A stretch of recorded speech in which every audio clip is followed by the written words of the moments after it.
ওখানে যাই, তারপরে কোথায় নিয়ে যাচ্ছে সেটা সারপ্রাইজ। সেটা এখনো ও জানে না।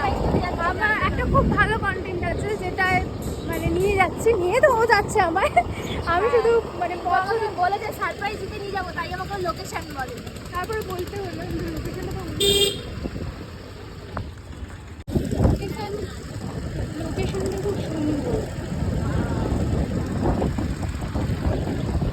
লোকেশনটা খুব সুন্দর। तुझको मैं अपनी কলকাতা सितारों में থেকে বেরিয়ে একটা সুন্দর একটা হ্যাঁ, কলকাতার মধ্যেই কলকাতার মধ্যে একটা জায়গা।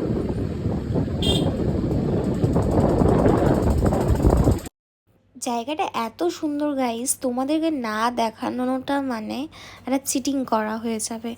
ভিডিওটা যদিও এটা অনেকটা বড় হয়ে যাচ্ছে, তারপরেও জায়গাটা এত সুন্দর, মানে আমার তো ভীষণ ভালো লেগেছে। সন্ধেবেলা যাওয়ার জন্য এটা পারফেক্ট প্লেস। আমার বাড়ি থেকে